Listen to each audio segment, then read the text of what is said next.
So what I wanted to start with last week is just that noticing. What are these thoughts that I have that maybe I haven't really paid attention to, right? I haven't really paid attention to how often I think the thought that this is terrible, or what are some of, does anybody have any examples? I did really good. I have to brag, if it's okay. Mm-hmm. Because normally I would just come unglued, I Yeah. think. Or in my, anyway, I just thought, because it was just when they were starting to, people were coming in an hour or so. And it was a big party. Anyway, I just thought, there's nothing I can do. I just have to, and Let this be so what- all day long and they went up, I don't know, 45, 50 feet. It's a long story, but anyway. But after that happened, so the party happened, initially you did well. Yeah, I did And really what well. were the thoughts that kept happening when you had to lay in bed for 3 days? I think it's just like, oh my aching body, because I was moving like, you know, Yeah. and fast and panicked, but I think more than that, it was what they used to call it AA is Sinkin Thinkin in a way, because I We were was talking about just sinking thinking, thinking. oh my body's bad because I just Yeah. went through this gymnastic event, you right. know, and yeah, so. Okay, so Very you noticed your interesting, and I standing, didn't so you even- noticed it. Well, I did notice how Because I that's your reacted. first step, Okay, right? good. That's all we started with, wasn't like, what do we do with it once we notice it? But where do I go when I'm in my bad place? Yeah. Which can be, you know, I mean, you all know this, you might have a bad place that lasts for days or weeks, right? And or you might, you know, have a bad place in the morning, or, right? But what are the thoughts that are being attached to the sensations, and how do we start noticing them? Yeah. So, I mean, for me, pain is, probably for everybody, is like noise and just distraction in your brain. So I can't absorb anything people are saying to me, you know, stuff like that.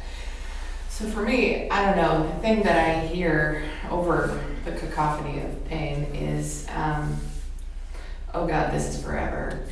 And this is undefinable, you know. It feels like there's something seriously, deeply wrong and it's undefinable. Yeah. That's my repetitive. Right, right. And of course, for many of you, the journey of getting a diagnosis also leads you to believe that it's, anyway, I know what all your diagnoses are, and I know that some of them are undefinable, right? And a little, you know, we had a conversation this morning. Why, after I did something that was so good for myself, did I end up in so much more pain, right? Mhm. And it's a little, I don't have a definite scientific answer. I know what the pain science says. I know there's all kinds of other little pieces of research that I draw from. And the science I do trust is the science of sort of movement, where we talk about helping the brain accurately find the body in space so it's not freaked out all the time, which is how I implement following Christ. Like, how does my touch, does your movements help your brain? Because if your brain is smudged, we've all talked about the smudged brain. Yeah. Say that again? I'm not familiar either. Okay, great. Yeah. Okay, great. So when somebody is in pain for a long time, the brain that is on overdrive, trying to find you and fix you and help you, right? That's its job, safety and survival. The part of your brain that is the map that shows each finger, the map that shows your hand, the map, right? There's these maps in your brain. And I'm simplifying it a little bit, but essentially there's a map in your brain. And when somebody's had pain for a long time and they've been really guarded and protected and maybe not moving as normally as they would have before the pain, that map gets smudged. It's like, you know, giving the map to a 3 or 4-year-old with finger paints, right? And it's kind of this catch-22, because when the map is smudged and your brain can't find you, that also is a threat. So the brain strategy for safety and survival is I'll just make what I can't find, that area, painful, so that you won't hurt yourself anymore. Right? You know, so there's some strategies that are like, well, that wasn't helpful. But that's kind of, I mean, that's the strategy the brain has for safety and survival, often in this scenario, is pain. Right? Sometimes it's anxiety, because then the brain thinks if we get anxious, you'll be more careful. Right? I mean, these aren't flawed strategies. They just end up with, you know, people feeling flawed in their bodies. Right? But they have like a foundation that usually comes from safety and survival. Right? That's our main impetus in having a life. So when we do Feldenkrais types of movements, either in class or with my hands, or when people do yoga or Tai Chi, you know, other kind, or even just movement. But you guys aren't going to go out and, you know, like mostly like join and, you know, do like physical exercise activity, but that's what keeps your brain map accurate with details. Now, I think people who only do one kind of exercise, runners, right?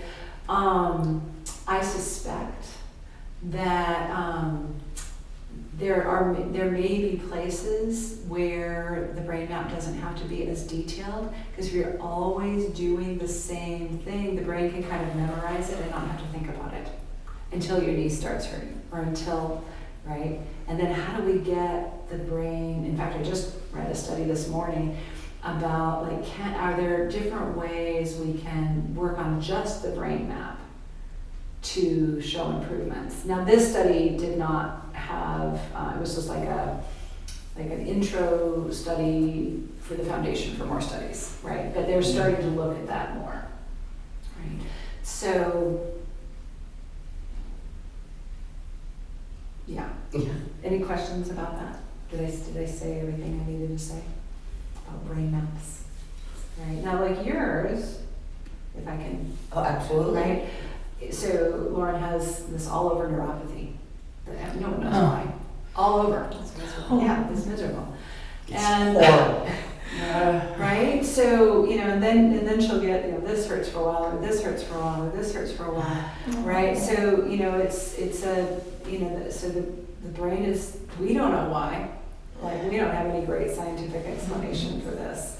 So then we just have to use what we know of pain signs, kind of like with when your feet flare up, right? So she has foot neuropathy that flared up. Oh. Right? A foot and leg. Yeah, but not, right? Thankfully, this half doesn't. Yeah. That half is good? Well, It's as far as tough. neuropathy is As far as- concerned, yeah. yeah. And then there's fibromyalgia, anyway, right? Right. We could all spend all day talking It's about not one thing, it's another. Right. But then the more important piece is, right, so the brain's job is safety and survival, right? And if we're thinking thoughts that worry the brain, like this is never gonna end, right? There's no explanation for it. This is never, you know, and this is intolerable that it's never gonna end. Those thoughts also are stress thoughts that release stress chemicals. Stress chemicals make not only the pain worse, but they take a toll on our digestive system. They make our sleep worse. They affect our adrenals and, you know, our hormones, and like, so there's these cascading complex mixture of things that science is, you know, still sort of, I think we're still at the tip of the iceberg to figure these things out. Yeah. Other than, there's really good research on mindfulness. Really good research that when we can learn little by little to watch our thoughts without being our thoughts. Oh, Allison's having a really stressful thought right now that is not helping the quality of her life. Right, so I notice my thoughts most walking, gardening, and when I'm in the hot tub. Right, so that's when those are sort of my kind of meditative times where I'll go, oh, I am spinning a story about. Now, as you all know, my stories used to be about my employees, I don't have to have those stories anymore. So then I make up other stories, about all kinds of things, right? I have my habitual things. I've been pretty good that even though I have some body aches and pains, I am incredibly blessed that I think because I know what I know, right? And I don't have fibromyalgia, right? I don't have some of the more complex types of conditions that they're very orthopedic in nature, and they've stayed that way. But I do think our pursuit in the medical system to find the answer, and when the answer either isn't just, orthopedic, you got degenerative arthritis. And then actually part of the problem with that is, of course, I see a ton of people who are, like, they come in and say, I'm full of arthritis, right? So we still, as a culture, think arthritis equals pain.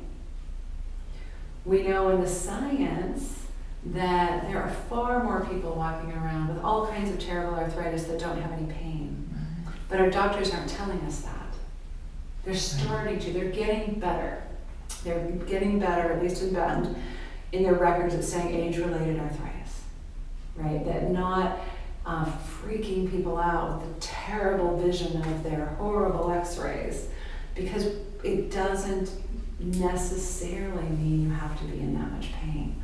But when we go through a system and the doctor says, oh my gosh, look at your x-ray and we need to do injections and let me give you some medications. Of course, they're a lot better about the medications now, right? But, and you end up in the search to not have pain because we don't think we should have pain, because the doctors are giving us things to not have pain, and yet sometimes we have pain, right? And how do we sort of live simultaneously, harmoniously with our pain, right? In a kind of acceptance without it being a resignation, right? Because we're afraid that if we accept it, it'll completely own us. I think, some of you, right? This is what I hear from all of you all the time, right? And I'm part of this conversation has come out of the last several weeks with my husband, and y'all know. And I'm acutely aware that he has not been on a search to get rid of his pain, because he doesn't want to whine and complain, and he doesn't like the medications, blah, blah, blah, blah, blah, and he's stoic, he's a guy. But there's also something admirable about him knowing that he's grieving and he's depressed and, life sucks. Some days worse than others. And this is what he has to learn to live with. Right? Because we know in his case, he has a spinal cord injury, nothing's going to change about that. Right? So he's never been on this search for it to be fixed other than the surgery that he had to have. Right?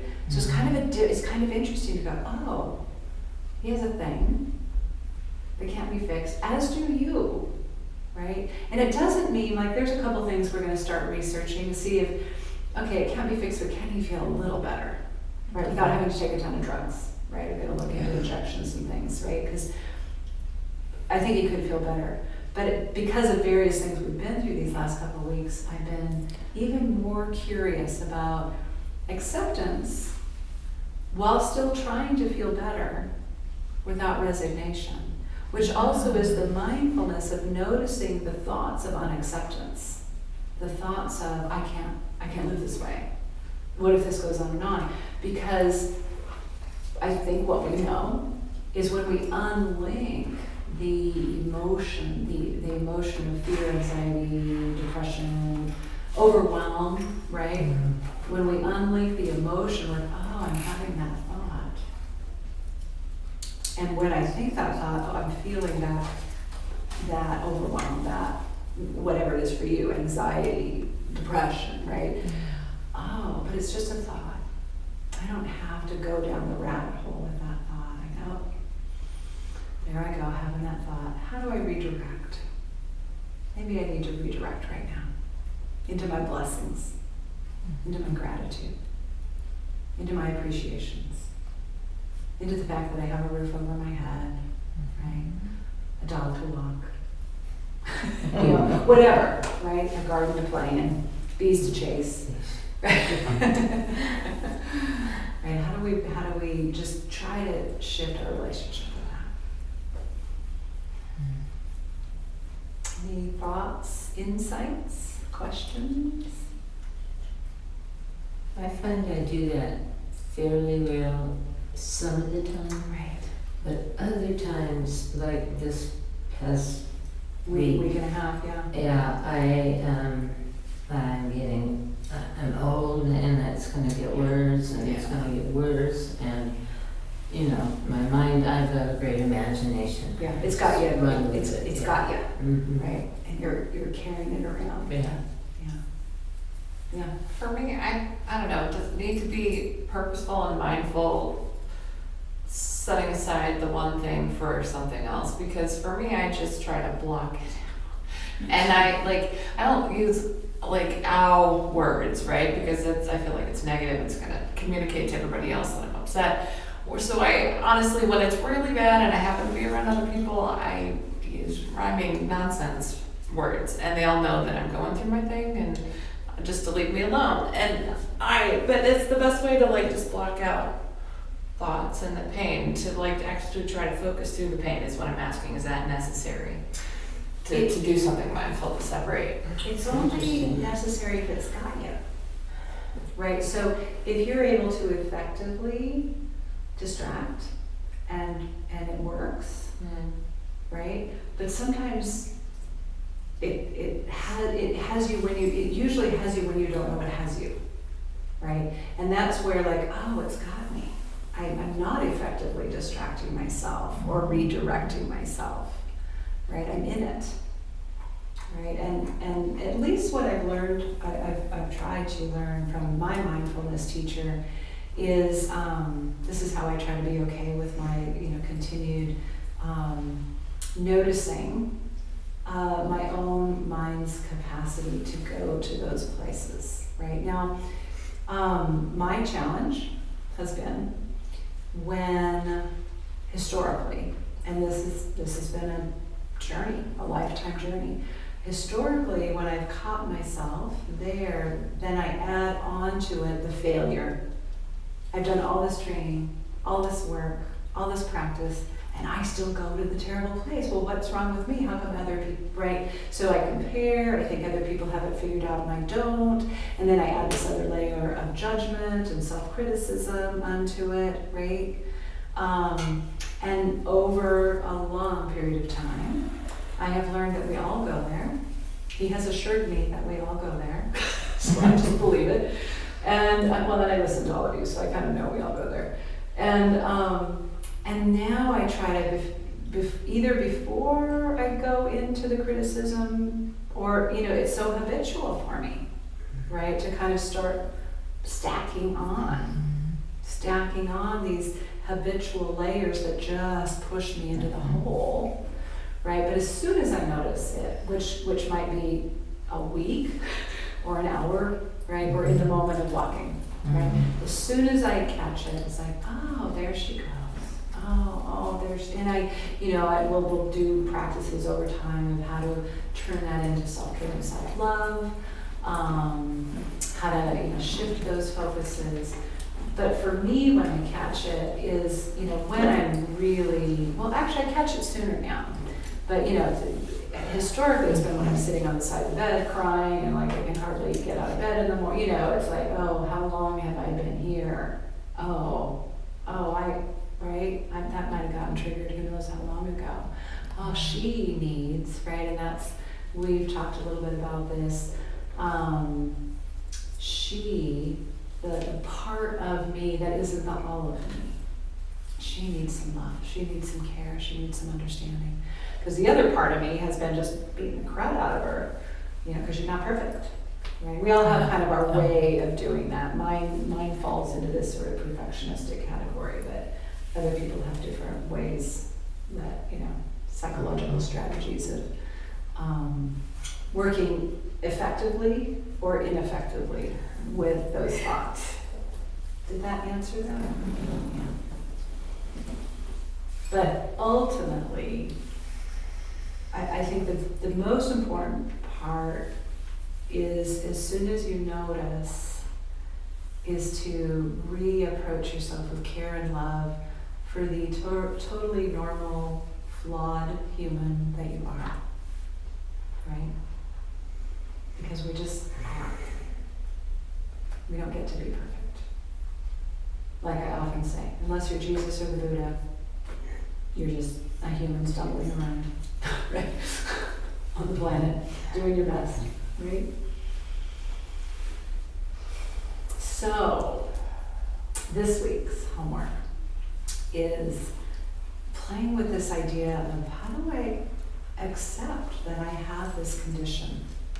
We're just going to say condition, so you have multiple, right? But just this condition of having a life with pain. Right? How do I accept it without feeling like I'm resigning or like giving in, or you know what I mean? Yeah. Being victimized by it.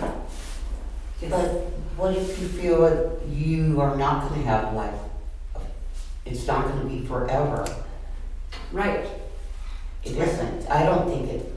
Exactly. So, right, how do we, and that's an excellent point, is holding like acceptance of what I'm experiencing right now in this moment, and still holding hope, expectation, right? But if our hope, our expectation, our desire to have less pain is imposing on the experience that we're having of this moment, usually that conflict, like I shouldn't be the way I am right now, life shouldn't be the way it is right now, is a stressful thought.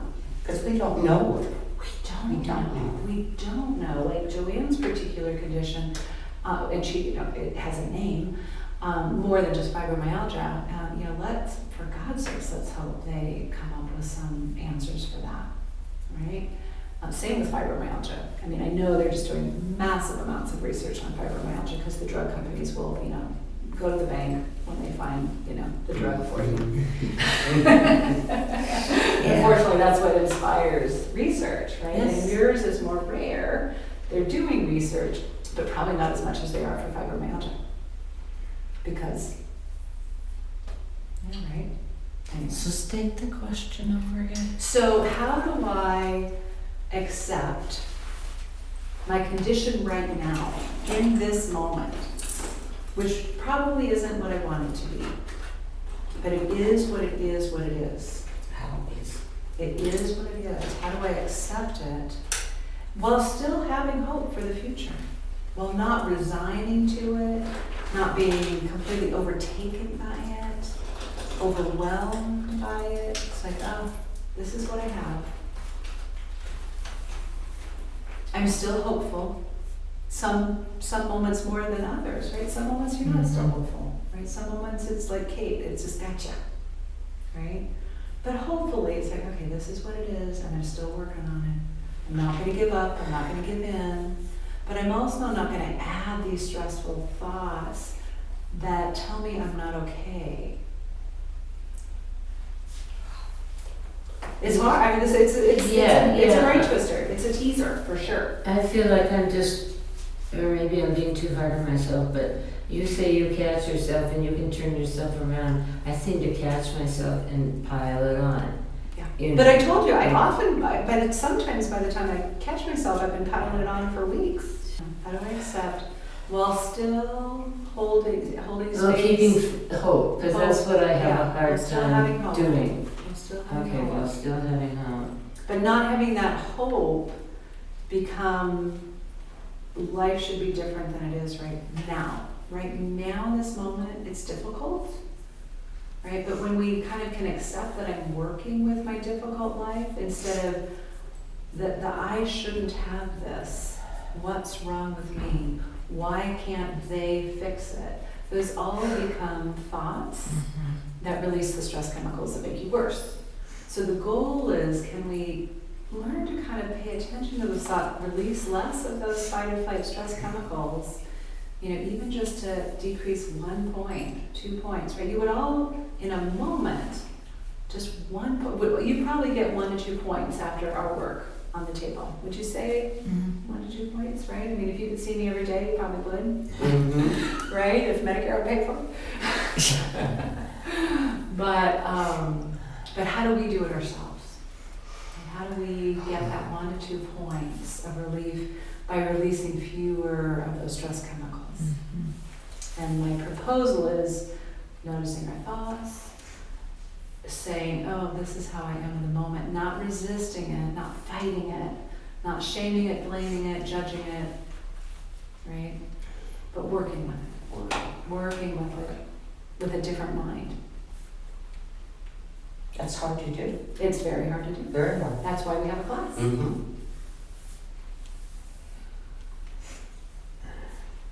I feel better already, really. I came in feeling really crappy. And it